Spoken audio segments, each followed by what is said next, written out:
अगर आता है पंसारी की दुकान पर, यदि इसको जल में डाल दिया जावे और उससे फिर तर्पण किया जावे तो सुख और संपदा की कोई कमी नहीं रहती। अक्षय सुख चल के आता है, उसे वैभव चल के आता है। अगर ऐसी रूखड़ी टुकड़ी मिलती है बाजार में, हम इस तर्पण में ये सब चीजें प्रयोग में, अब कोई करे तो तब जब उन्हें जानकारी हो कि ये भी चीजें तर्पण में, आप भी पहली बार सुन रहे होंगे, ये सब चीजें जल में डाली जाती हैं और उससे जो तर्पण किया जाता है, तिल डाला जाता है, घोर गरीबी का नाश कर देता है।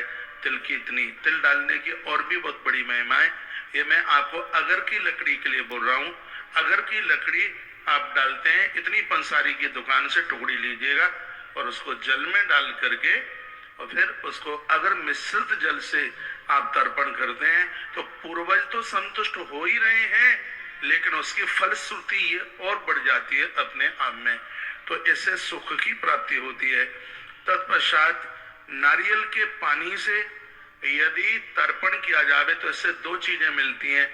एक तो आपका जो कोई निजी संकल्प है उसकी पूर्ति होती है और संतान की प्राप्ति के लिए बहुत आगे है। नारियल का जल, हरा नारियल तोड़कर उसका पानी निकाला जाए, फिर उसको जल में डाला जाए, फिर उस जल के द्वारा तर्पण किया जावे तो वैसी नारी जिसने 20-20 साल तक संतान को जन्म नहीं दिया है, उसका बांझपन समाप्त हो जाता है।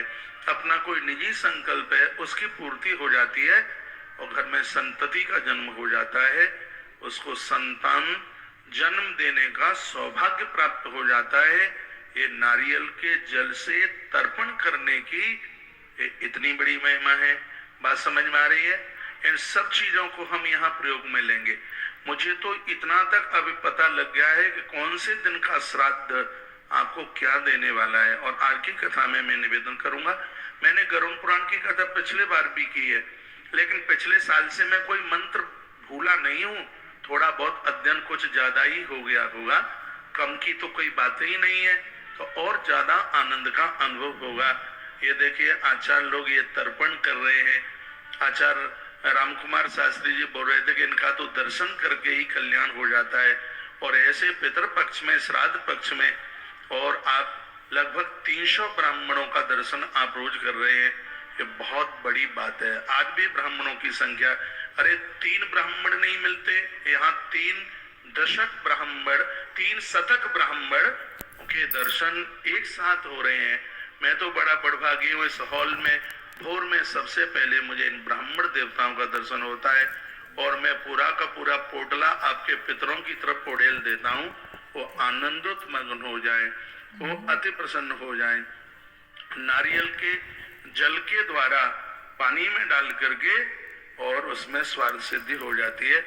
एक चीज और भी है, वो मैं आपको नहीं बताऊंगा, वो शत्रु का दमन करने के लिए, तो वो मैंने उसको छोड़ दिया है। तत्पश्चात मधु से यदि कोई तर्पण कर ले, शहद डालकर पानी में तर्पण कर ले, ये 100% बात शाश्वत है, मंत्र सिद्ध हो जाएगा। और इतना सिद्ध, आपके जप में इतनी सिद्धि आ जाएगी, मंत्र में इतनी सिद्धि आ जाएगी, रोगी को आपने अपने मंत्र के द्वारा दूध गंगाजल जल पढ़ करके दे दिया तो उसको तत्काल आरोग्यता मिल जाएगी। शहद जल में डालकर, ये लिख लें, आपको कहीं सुनने को नहीं मिलेंगी बातें।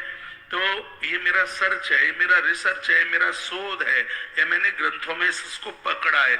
इतने ग्रंथों की कथा की मैं 58वां ग्रंथ कह रहा हूँ 17वें महीने में, तो मैंने इतने पुराणों को झांक लिया है, उन्हें बिल्कुल एकदम मैंने उसके अंदर प्रवेश करके उसको इतना टटोल लिया है, तो उनमें से सब बातें मैंने निकाल कर, इसकी बहुत बातें वराह पुराण में बहुत बड़े पितृ श्राद्ध तर्पण की बात कही गई है, तो ये कुछ बातें मैं वहां की आपके बीच में ये रख रहा हूँ। गरुड़ पुराण की तो है ही, इसमें 12 पुराण की बहुत बातें, इसमें कुछ वामन पुराण की बातें हैं जो मैं आपके बीच में बात रख रहा हूँ। तो मधु से, शहद से यदि आप तर्पण पूर्वजों का करते हैं, आपका मंत्र सिद्ध हो जाएगा। आपको भजन में नींद नहीं आएगी, आपको आराधना और साधना में आलस्य नहीं आएगा, कभी आपको प्रमाण नहीं आएगा। सबसे और गजब की बात यह है कि रात को कभी भी गलत स्वप्न नहीं आएंगे।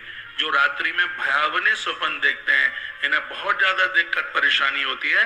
यदि वह जल में ये मधु यानी शहद डाल करके तर्पण हो जाए तो इस समस्या का समाधान शीघ्र ही हो जाए। ये शहद जल में डालकर उसका तर्पण करने का ये इतना बड़ा अपने आप में प्रभाव है। तत्पश्चात जल में दूध डालने से, कच्चा दूध जल में डालने से, तर्पण करने से पितर तो प्रसन्न होते ही है और अपने जीवन के संपूर्ण रोगों का नाश हो जाता है।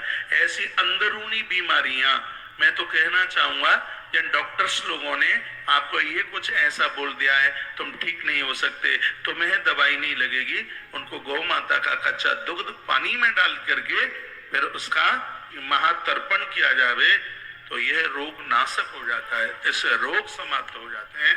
तो इसकी बहुत बड़ी महिमा है। और तत्पश्चात यदि किसी ने ये कह दिया है कि आपकी उम्र कम है, आयु कम है, ये महामृत्युंजय जप का काम करता है जो मैं आपको बता रहा हूँ। जल में इतना ध्यान रखना है, जितनी भी चीजें मैंने बताई उसमें दूध सब में डलेगा। ये चीजें हैं, ये सब एक्स्ट्रा हैं। दूध के बिना, तिल के बिना तर्पण लगता नहीं है। दूध और तिल तो उसमें डालना ही है। इसके अलावा ये चीजें सब एक्स्ट्रा हैं जो मैं आपको निवेदन कर रहा हूँ। यदि किसी की उम्र कम है, ये कह दिया है ज्योतिषी ने कि तुम्हारी आयु में अल्पायु के योग बन रहे हैं, तो ऐसे लोग जल में घी मिलाकर, गौ माता के देसी घी की बूंदें डालकर यदि फिर उससे तर्पण किया जाता है तो व्यक्ति शतायु हो जाता है, उसकी लंबी आयु हो जाती है, वो दीर्घ आयु जीवन जी करके जाता है। ये घी डालकर तर्पण करने की ये बहुत बड़ी ये महिमा है। तो ये तर्पण की कुछ बातें ये मैं रोज बताता रहूंगा। तर्पण के लिए मैं नित्य बोलूंगा, रोज बोलूंगा।